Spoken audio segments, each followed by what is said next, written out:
अल्हम्दुलिल्लाहि वकफ़ा वस्सलातु वस्सलामु अला मन ला नबिय्य बअदहु वला रसूल बअदहु वला मअसूम बअदहु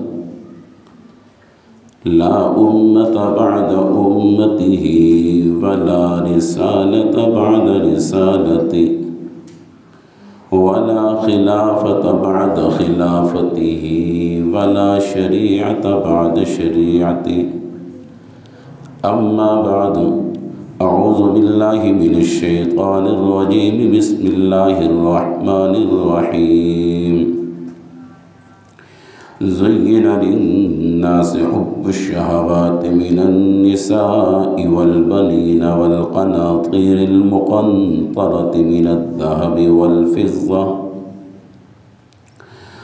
फ़िज़्ज़ति वल ख़ैलिल मुसव्वमति वल अनआमि वल हर्स ज़ालिका मताउल हयातिद दुनिया वल्लाहु इंदहु हुस्नुल मआब।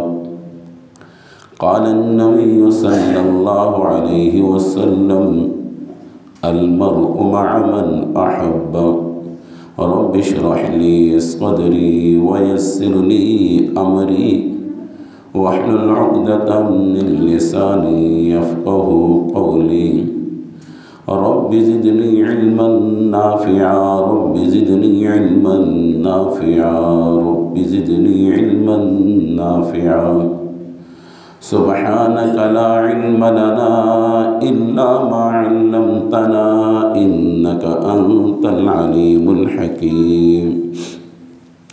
प्यार और मोहब्बत के साथ दुरूद पाक पढ़ें। अल्लाहुम्मा सल्लि अला मुहम्मदिन व अला आलि मुहम्मद कमा सल्लैता अला इब्राहीम व अला आलि इब्राहीम इन्नका हमीदुम मजीद।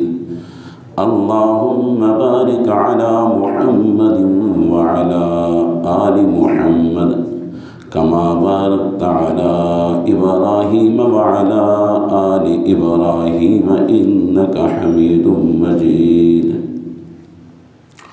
मुहतरम सामिईन ज़ी वक़ार, मैंने आपके सामने सूरत अल इमरान में से एक आयत और अहादीस नबविया में से एक हदीस की तिलावत की है।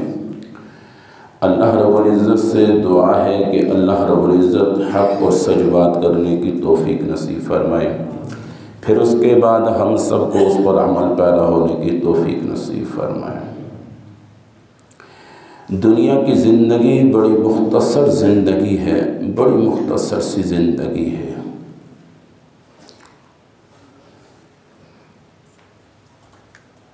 इंसान जितनी मर्ज़ी ज़िंदगी गुजार ले, इंसान का दिल इस ज़िंदगी से भरता नहीं है। कोई इंसान इस चीज़ के लिए ख़ुद से तैयार नहीं है कि मेरी मौत आ जाए। अगर उसका इख्तियार हो तो वो हमेशा के लिए ही ज़िंदा रहना चाहता है। वो कहता है मौत आए ना तो अच्छा है, मैं ज़िंदा ही रहूं। अभी मैंने किया क्या है, ज़िंदगी की समझ तो अब आई है, अभी मैं राय रास आया हूँ, अब पता लगा है ज़िंदगी होती क्या है, अब पता लगा है ज़िंदगी गुजारनी कैसी है। अब होश के नाखून मैंने लिए हैं कि यार अपने और पराई में कैसे फ़र्क किया जाता है। लेकिन अल्लाह का दस्तूर है, वक़्त के पूरे होने पर मौत वाक़ई ही होती है। इंसान जितना मर्ज़ी ये कहे कि अब मुझे समझ आई है, अब मेरी आँख खुल गई है, अब मैं ज़िंदगी को समझा हूँ और इसके बाद मैं अपनी ज़िंदगी ख़राब नहीं करूँगा, अब मैं एहतियात के साथ ज़िंदगी गुजारूँगा, अब मुझे समझ आ चुकी है दोस्त और दुश्मन में, अब मैं हर एक को अपना दोस्त नहीं बनाऊँगा, अब मैं दोस्त को ही दोस्त बनाऊँगा, और दुश्मन से पीछे ही रहूँगा। अब मैं उल्टे रास्ते पे, गलत रास्ते पे, गलत सिमत पे नहीं चलूँगा, अब मैं सीधी सिमत पे ही रहूँगा। ठीक है, अज़म अपनी जगह है, इरादा अपनी जगह है, तब्दीली अपनी जगह है, लेकिन मौत अटल है। मौत हर उस शख्स को नहीं आती जो मौत को भूला हुआ है, और मौत हर उस शख्स को भी नहीं आती जिसको मौत याद है। नहीं बाबा, ऐसा नहीं। मौत याद हो या याद न हो, मौत की तैयारी हो या न हो, मौत आती ही आती है। मौत का ताल्लुक आँख के खुलने से नहीं है, मौत का ताल्लुक होशियारी से नहीं है, मौत का ताल्लुक तौबे से नहीं है, मौत का ताल्लुक बाप के बनने से नहीं है, मौत का ताल्लुक दादा बनने से नहीं है, मौत का ताल्लुक दाढ़ी के बाल सफ़ेद होने से नहीं है, मौत का ताल्लुक कमर के झुक जाने से नहीं है, मौत का ताल्लुक आँख की बिनाई कमज़ोर होने से कतअन नहीं है। मौत अपने वक़्त पर आती है। आखिरी लुक़मा खाने के साथ आखिरी सांस लेना है तो लेने का हुक्म, बाहर निकालने का हुक्म अल्लाह ने नहीं दिया, अंदर ही रह के सांस निकल जाएगा। अगर बाहर निकला हुआ सांस वापस अंदर जाने का हुक्म नहीं तो नहीं, जो निकला हुआ सांस वो अंदर नहीं, जो अंदर है वो बाहर नहीं निकल सकता। ये रब के अटल फैसले हैं। बेटियों की शादियां तैयार है, बेटों की शादी तैयार है, मकान मुकम्मल तैयार है, सिर्फ छत डालना है।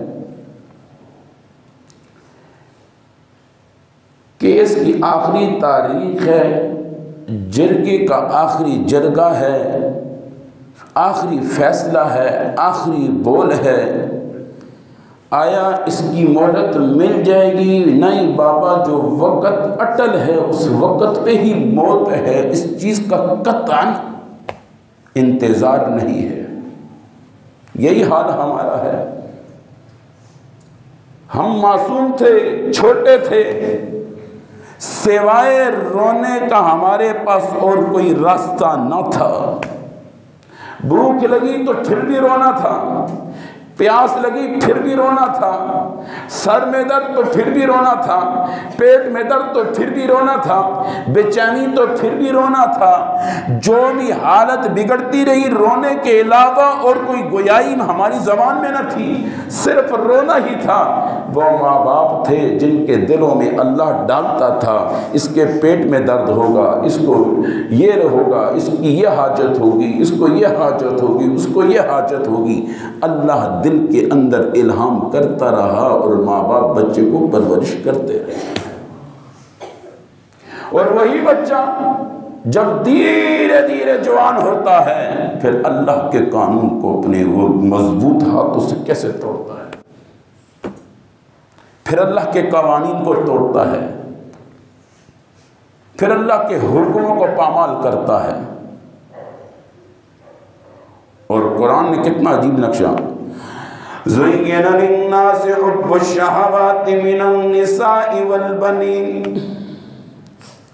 वल क़नातीरिल मुक़ंतरति मिनज़ ज़हबि वल फ़िज़्ज़ति वल ख़ैलिल मुसव्वमति वल अनआमि वल हर्स ज़ालिका मताउल हयातिद दुनिया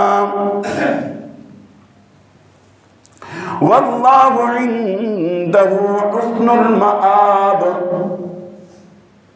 फरमाया, अरे इंसान, क्या हो गया जवानी देने के बाद, ताकत देने के बाद, कुव्वत देने के बाद दुनिया तुम्हारे हाथों में थाम दी, सोना तुम्हारे हाथों में थाम दिया, चांदी तुम्हारे हाथों में थाम दी, बड़े बड़े जानवर तुम्हारे हाथों में थाम दिए, बड़ी बड़ी बिल्डिंगों के मालिक हो गए, बड़ी बड़ी जमीनों के मालिक हो गए, बड़े बड़े पैसों के मालिक हो गए।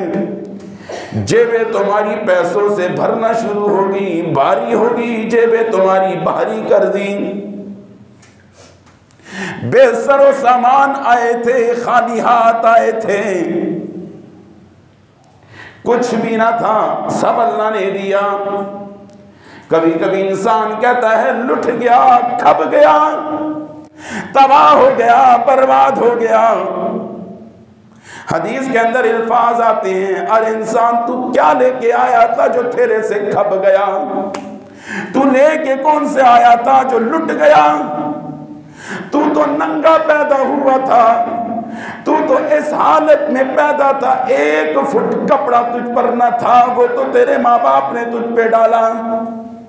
तू तो नंगा पैदा हुआ था, कमजोर हाथों वाला पैदा हुआ था, कमजोर टांगों वाला पैदा हुआ था, जबान में गुयाई की ताकत न थी, दिमाग समझने से कासिर था, दिमाग सोचने से कासिर था, कान सुनते थे लेकिन समझ नहीं सकते थे कहने वाला क्या कहता है। कोई भी परेशानी, कोई भी गम, कोई भी दुख था, उसका इजहार नहीं किया जा सकता था, सिवाय रोना और हाथ पांव मारने के अलावा तेरे पास कोई रास्ता ना था। माँ बाप के दिल में मोहब्बत पैदा कर दी, तू रोए माँ बाप करीब आ जाए, तू तड़पे माँ बाप गोद में ले ले, तेरे आंखों में आंसू माँ बाप बर्दाश्त न कर सके, तेरी आंखें किसी चीज को हसरत की निगाह से देखे, माँ बाप खरीदने पे मजबूर हो जाए, तू जिस चीज की तरफ लपके माँ बाप तुझे करीब कर दें, तू घूर घूर के देखे, माँ बाप समझ जाते थे ये बाहर जाना चाहता है, उसको गोद में पकड़कर बाहर ले जाते थे। तू गीली जगह में होता था, तुझे खुशकी में बिठा देते थे, तू रातों को रोता था, तुझे गोद में बिठा देते थे, तू बेचैन होता था, तेरी बेचैनी को माँ बाप महसूस करते थे। और इंसान कितना मजबूर पैदा किया था, कितना लाचार पैदा किया था, क्यों अपनी जिंदगी को तूने तबाह कर दिया?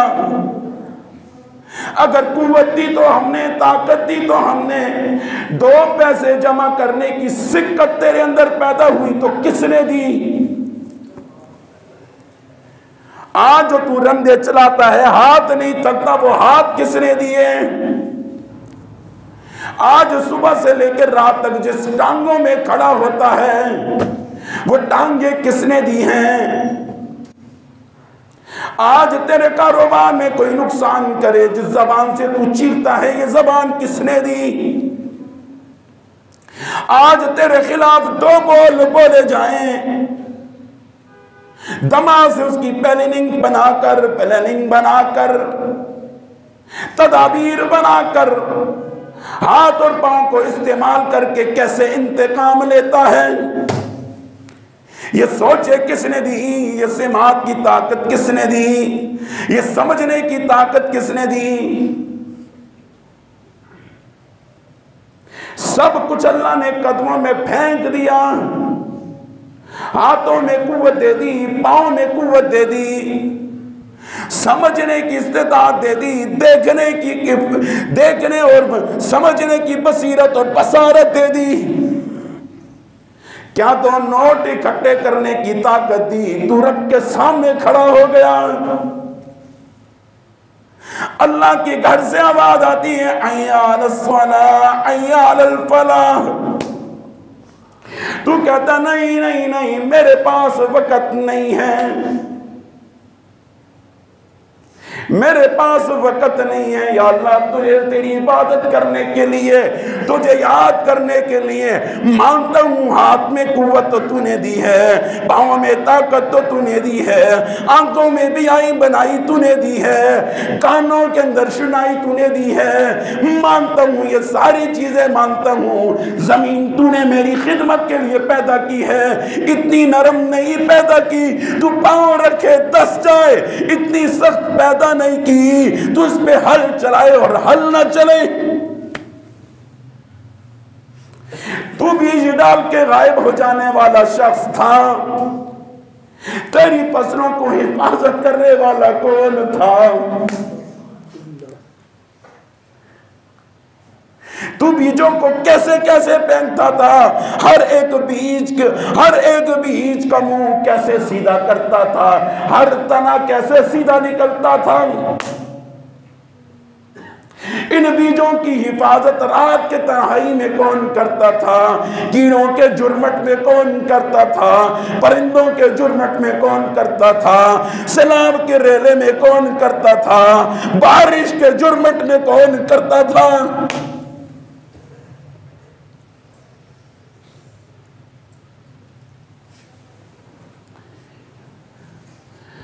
आज क्या हो गया? जहानत मिल गई, 2-4 नौकर हाथ में आ गए, 5 मल्ले की जमीन पर क्या हुक्मरानी मिल गई, क्या तेरी जिंदगी में को रता गई, 2 बच्चे मिल गए। तू कहता है मैं हूं, मैं, मेरे अलावा कोई नहीं। मत कर इंसान, इस मैंने बड़ों बड़ों को तबाह कर दिया, बड़ों बड़ों को हलाक कर दिया। बड़े बड़े आए थे मैं करने वाले, मेरा खानदान, मेरा कौम, मेरा घर, मेरा मोहल्ला, मेरी जमीन, मेरी फैक्ट्री, मेरा कारखाना, मेरा शोरूम, मेरी दुकान। ना वो रहे, ना उनकी दुकानें नहीं, ना वो रहे, ना उनके मोहल्लात रहे, उनके नामों से भी निकल गए, किसी और के नाम चले गए। आज मैं और आप कहते हैं नहीं नहीं नहीं, अमरपुरा मेरा है, अमरपुरा मेरा है। वल्लाह ये अमरपुरा ना मेरा है ना आपका है। वलिल्लाहि मीरासुस समावाति वल अर्ज़, ये जिसने पैदा किया है उसी की जमीन है, उसी के हाथ में रह जाने वाली है। अपनी जिंदगी को तबाह मत कर, अपनी जवानी को तबाह मत कर। हदीस के अंदर आता है 5 चीजों से पहले 5 चीजों को गनीमत जानो। 5 चीजों से पहले 5 चीजों को गनीमत जानो। जैसे कि जिस आयत की तिलावत मैंने की है, ज़ुय्यिना लिन्नास हुब्बुश शहवात मिनन निसा वल बनीन वल क़नातीरिल मुक़ंतरति मिनज़ ज़हबि वल फ़िज़्ज़ति वल ख़ैलिल मुसव्वमति वल अनआमि वल हर्स ज़ालिका मताउल हयातिद दुनिया। क्या हो गया? चंद टुकड़े के मालिक बन गए हो, चंद टुकड़ों के मालिक बन गए हो, चाहे वो सोने का टुकड़ा हो, चांदी का टुकड़ा हो, जमीन का टुकड़ा हो, चाहे वो जानवरों के चंद दानों के मालिक हो, चाहे 2-4 बच्चों के बाप क्यों ना हो। वल बनीन, क्या हो गया? छोटे से खानदान के सरबराह क्यों ना हो। ज़ालिका मताउल हयातिद दुनिया, ये दुनिया का सामान है, ये तो दिल बिलाने का एक जरिया हमने तुम्हें बना रखा है। ये तो बतौरे इम्तिहान है, ये तो इम्तिहान के लिए है, इम्तिहान के लिए कौन अपना है कौन पराया है। ये थोड़ी सी जिंदगी दी और जिंदगी दे के छोटी सी चीजें तुम्हारे सामने रख दी। जैसे अली रजी अल्लाह तआला का कौल नहीं है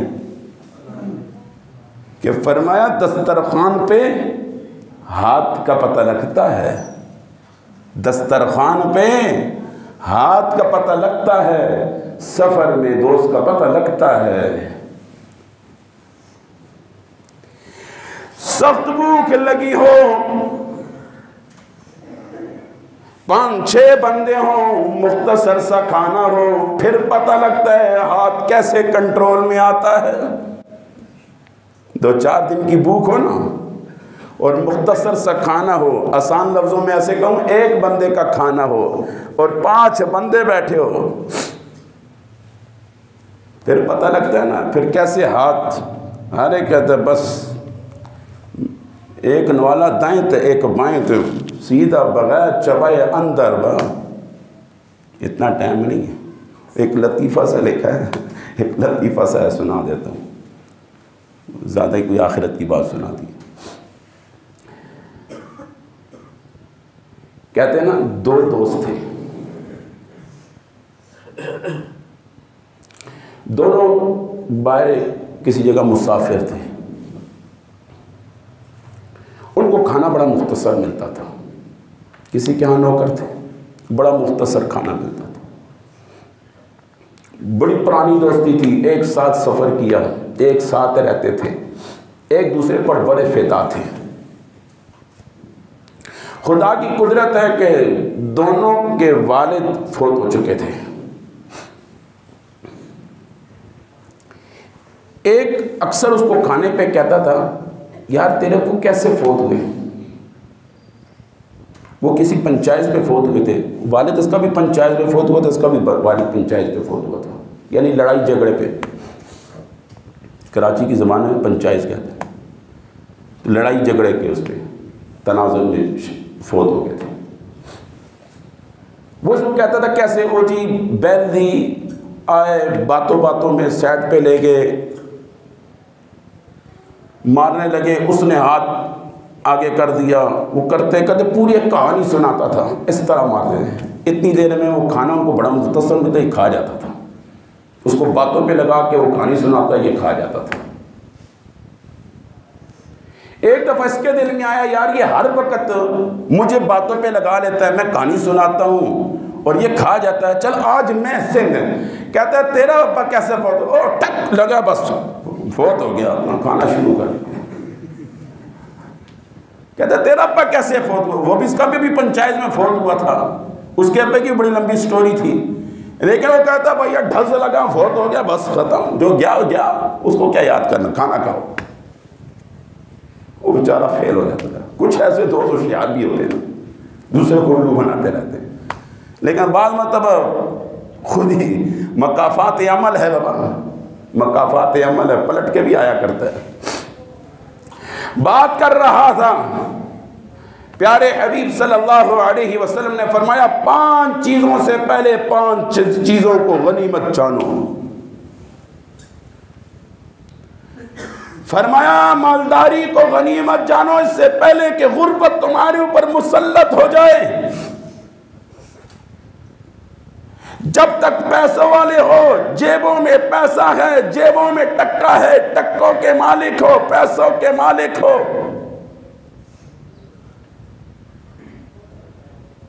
इस मालदारी को गनीमत जानो इससे पहले कि गुर्बत तुम्हारे ऊपर मुसल्लत हो जाए।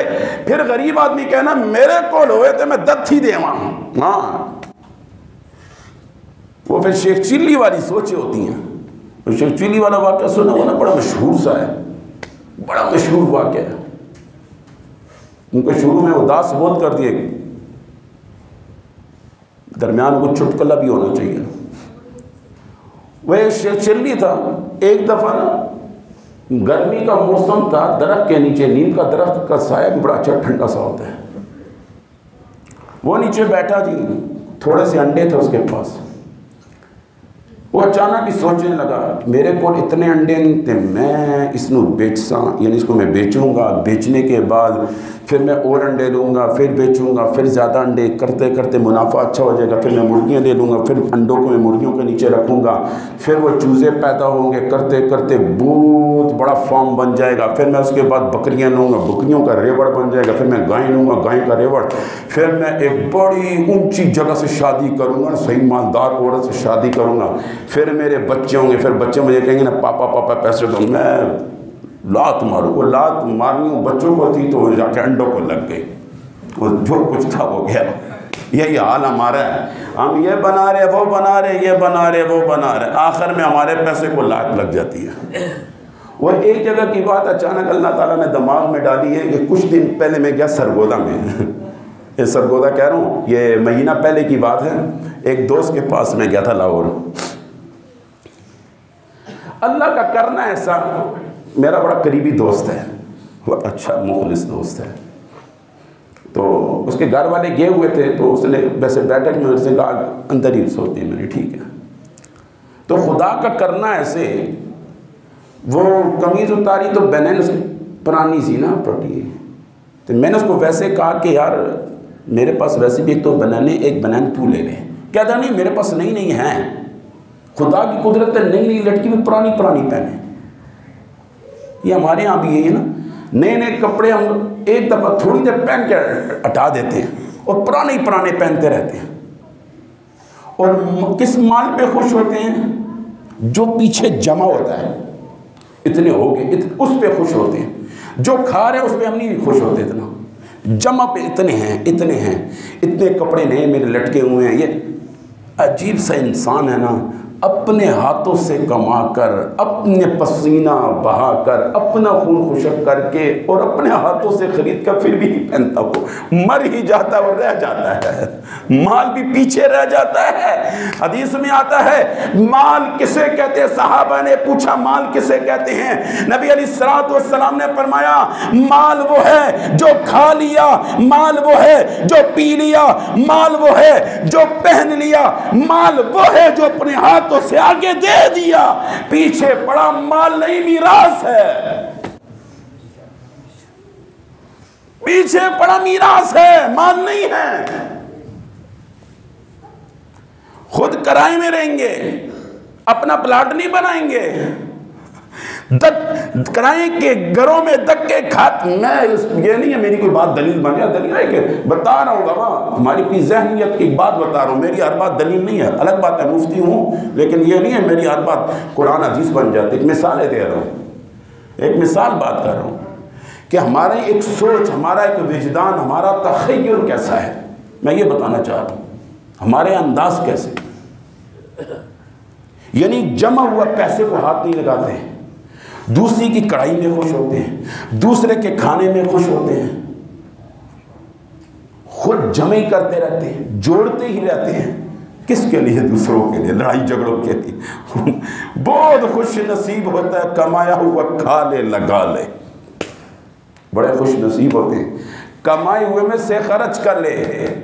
और ये मज़े की बात, ये मसला भी है, मरते हुए ना कह देना कि मेरा सारा माल मदरसे में, मस्जिद में, बेवाओं में, गरीब नहीं नहीं नहीं नहीं। ये मसला है, शरी मसला है। 3/3 हिस्से में से जाएगा, बाकी नहीं जाएगा, बाकी मीरास बनेगा, तकसीम होगा। और ये दूसरा, आग कर दिया, आग कर दिया, आग शाक नहीं होता, कोई आग शाक नहीं हुआ करता। हम कहते हैं ना मैंने फलाने बेटे को आग कर दिया, शरी मसला है। कई मसाइल मेरे से पूछे, आज बता ही देता हूँ। एक है आग करना, आया बेटा नाफरमान है, आग का मसला पूछा जाता है कि बेटे को आग कर दिया। शरीयत में आग नहीं है बाबा, बेटा नाफरमान है, बेटा गुस्ताख है बाप का, वो अपना मसला है, गुनाहगार है, खताकार है, सियाकार है, मुजरिम है। लेकिन शरीयत तैयबा के अंदर बेटे को आग करने से आग नहीं हुआ करता, मिरास देनी पड़ेगी। जब मिरास तकसीम होगी उस नाफरमान बेटे को मिरास देनी पड़ेगी, देंगे वरना मुजरिम रहेंगे। और इसी तरह सवाल पूछा है दुआए कनूद अगर ना आती हो, अगर दुआए कनूद ना आती हो तो आप रब्बना आतिना फिद दुनिया हसनतन व फिल आखिरति हसनतन व किना अज़ाबन्नार पढ़ सकते हैं। लेकिन इसका ये मतलब हरगिज़ नहीं है कि दुआ पढ़ते रहेंगे, दुआएं नहीं, दुआए कनूद अपनी याद करेंगे, दुआए कनूद अपनी याद करते रहेंगे। जितनी जितनी याद होती जा रही है उसको दोहराते रहो, उसको याद करो। हाँ, ये नमाज के अंदर दुआ कुनूत वाजिब है बाबा। वो एक अलग बात है, जब तक याद नहीं है तो रब्बना आतिना। हाँ, अब रब्बना आतिना कितनी बार पढ़ी जाए?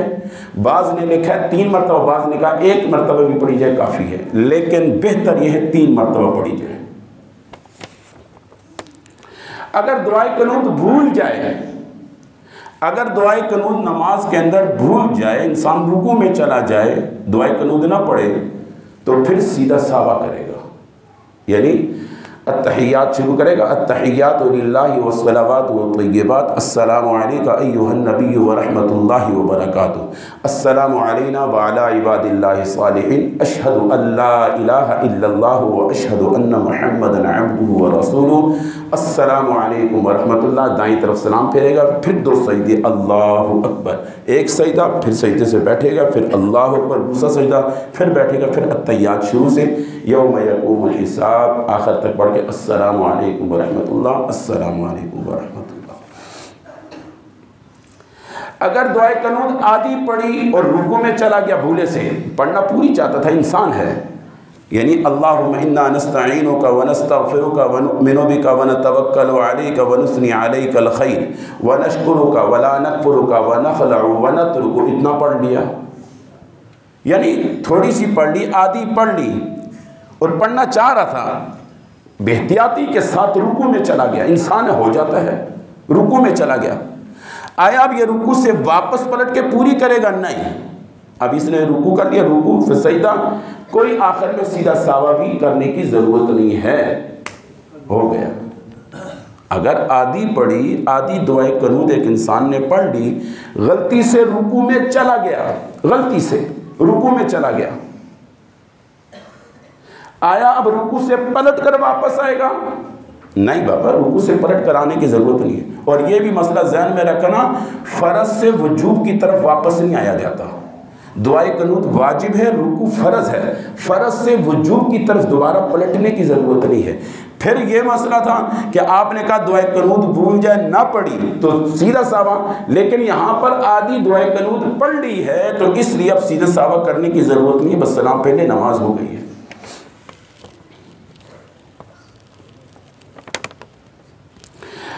अगर वजू में कोई उज़्र, किसी शख्स ने पूछा है, अगर वजू करते हुए कोई उज़्र धोने से रह जाए, मिसाल के तौर पर एक इंसान था, चेहरा धो लिया, चेहरा धोने के बाद अब उसने एक बाजू या दोनों बाजू नहीं धोए, या दोनों बाजू धो लिए, दोनों पैर रह गए, या दोनों पैरों में से एक पैर रह गया, या मसा रह गया, उसका मस्जिद के अंदर आ गया, या थोड़ा सा रास्ता तय कर दिया, तो आया अब वो दोबारा वजू करेगा? नहीं बाबा, दोबारा वजू करने की ज़रूरत नहीं है, जो रह गया उसी को धो ले, जो रह गया है उसी को धो ले। अगर हाथ बाजू में से कोई एक बाजू या दोनों रह गए थे, या पाँव में से एक पाँव या दोनों रह गए थे, बस उसको धो ले। और इसी तरह किसी ने पूछा है, अगर एक इंसान ने वजू करते हुए कुछ जगह रह गई थी खुशक, कुछ जगह रह गई थी, उसमें गीला हाथ, लेकिन ये जो गीला हाथ ताज़ा पानी लेके लगाना पड़ेगा, ये याद रखना, ताज़ा पानी लेके वो गीला हाथ, मिसाल के तौर पर कोनी खुशक रहेगी, मस्जिद के अंदर आए, किसी ने कहा जी आपकी कोनी खुशक रहेगी है, आपका चेहरा यहाँ से खुशक रह गया, कि आया वो हाथ गीला था, उसी को ही ऐसे मल दिया? मलना है, लेकिन उस वही पानी, माए मुस्तामल नहीं, अगला नया पानी लेकर उससे उसको मलेगा, न ताज़ा पानी लेकर, अगला नया पानी लेकर। अगर नमाज के अंदर 1 या 2 वाजिब रह गए हों, इंसान है, जैसे मैंने कहा ना, दुआ कुनूत भूल गई थी, यानी उसको याद थी, एकदम रुकू में चला गया, याद ही नहीं रहा मैंने दुआ कुनूत पढ़नी थी, याद ही नहीं रहा।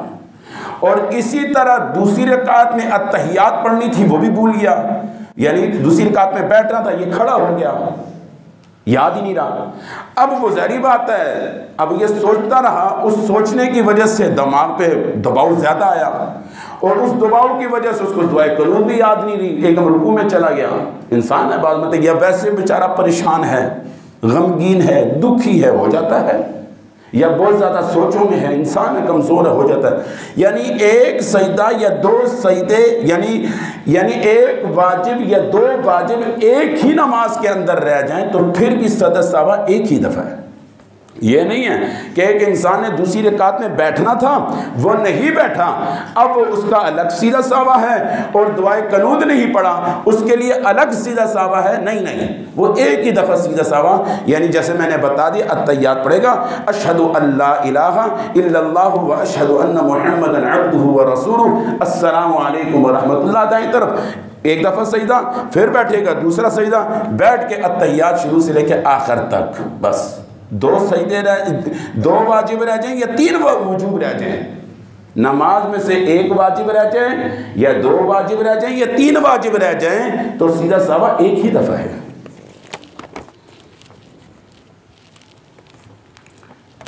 हाँ, बाज नहीं है क्या घर के अंदर बरकत नहीं होती,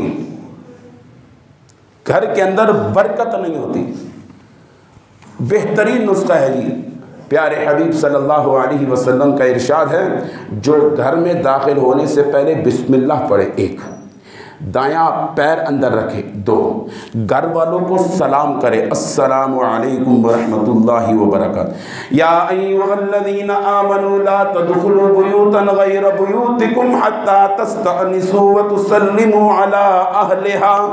जब भी तुम अपने घरों में या किसी के घर में भी दाखिल हो तो सलाम कर दिया करो, हत्ता तस्तअनिसू, सबसे पहले इजाज़त, व तुसल्लिमू अला अहलिहा, फिर सलाम कर दिया करो अहले घर वालों को, अस्सलामु अलैकुम व रहमतुल्लाहि।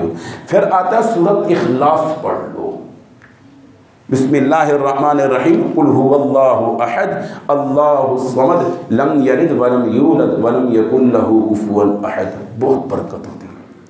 एक नंबर दो, जब घर के अंदर खाना खाने लगो, इब्तिदा में हाथ धो लिया करो, खाने से पहले हाथ धोकर जिस घर में खाना खाया जाए, अल्लाह उस घर में बहुत बरकत पैदा करता है। ये याद रखना, अल्लाह उस घर में बहुत बरकत पैदा करता है।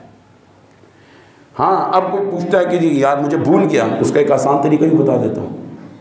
अगर एक इंसान घर के अंदर दाखिल हुआ उल्टे पैर के साथ या सीधे पैर के साथ, बिस्मिल्लाह तो पढ़ी लेकिन सलाम करना भूल गया, सलाम भी किया, सूरत इखलास से भूल गई, तो वापस निकल जाए, दोबारा चला जाए, दो चार दफ़े ऐसे करे तो याद रहेगा। एक इंसान है, हो जाता है, भूल गया, वापस घर से बाहर निकल जाए। और फिर घर के अंदर दाखिल होते हुए सीधा पैर, बिस्मिल्लाह, फिर उसके बाद दुआ,